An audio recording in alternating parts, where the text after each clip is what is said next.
esprit donc d'intérêt pour la culture de chaque nation me paraît souvent négligé et cela peut nourrir des attitudes revanchardes, nationalistes et totalitaires qui se réveillent un peu partout dans l'Europe. Soyons attentifs à ne pas vexer le sentiment national. Donc attention très particulière portée aux langues nationales.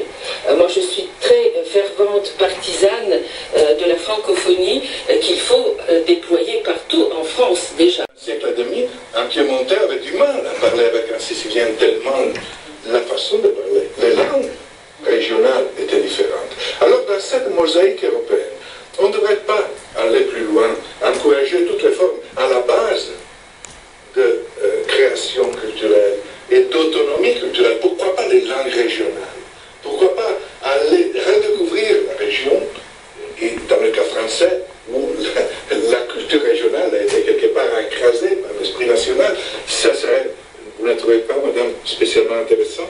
Je crois que les régions commencent à lever la tête, à se développer, et il faut là faire une politique extrêmement subtile, à la fois les encourager, parce que ce sont des sources de richesse qu'on a souvent réprimées, et en même temps ne pas pousser à ce que cette revendication devienne, comme on le voit parfois, une sorte de nationalisme archaïque et identitaire qui conduit à des guerres fratricides.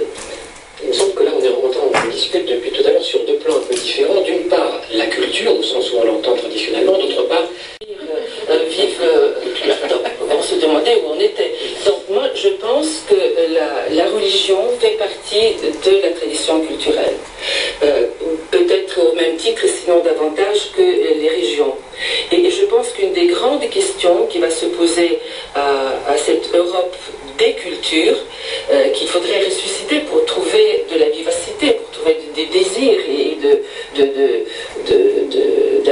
d'appétence pour l'Europe, c'est de faire une réévaluation du patrimoine religieux. Je suis un des rares athées, paraît-il, qui reste parmi les intellectuels aujourd'hui, et je partage l'idée de Alexis de Tocqueville et de Hannah Arendt qui disent qu'un seul événement radical de la modernité s'est produit en Europe, qui est le fait qu'on a coupé le fil avec la tradition. C'est la sécularisation, c'est le XVIIIe siècle. Et je suis tout à fait enthousiaste de pouvoir incarner, continuer cette coupure. Il y a encore beaucoup à faire pour libérer les esprits et les corps. Mais en coupant le fil avec la tradition... Petit questionnaire habituel. J'ai pas de pacemaker, non, j'ai pas tout ça, je suis pas pour l'allaitement.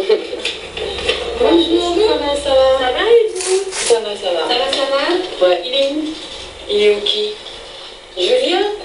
Bah Juju, il est en vacances, il m'a abandonné. Il n'y a pas justice, franchement, c'est pas. Ouais, alors j'ai Marie. Bon, Oui, elle est bien, elle est bien. Oui, elle est bien.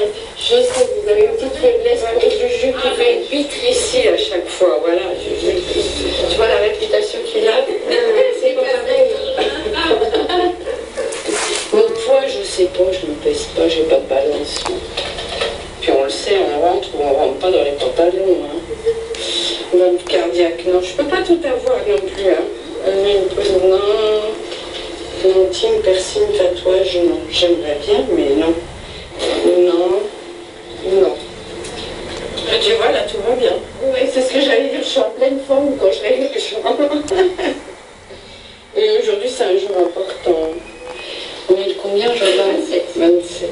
09 2013.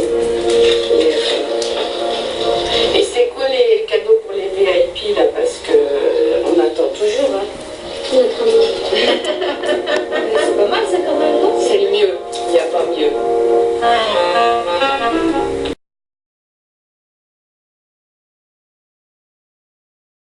Qui date de 1919, et cette phrase disait: l'Europe deviendra-t-elle ce qu'elle est en réalité, c'est-à-dire un petit cap du continent asiatique, ou bien l'Europe restera-t-elle ce qu'elle paraît, c'est-à-dire la partie précieuse de l'univers terrestre, la perle de la sphère, le cerveau d'un vaste corps? La question est pertinente, même si on sent poindre quand même une forme d'européocentrisme. On peut être fier d'une certaine culture européenne, et vous distinguez d'ailleurs, Julia Kristeva, par rapport à la culture américaine, nous, sans amour pour la culture américaine, il ne s'agit pas d'anti-américanisme chez vous, bien sûr.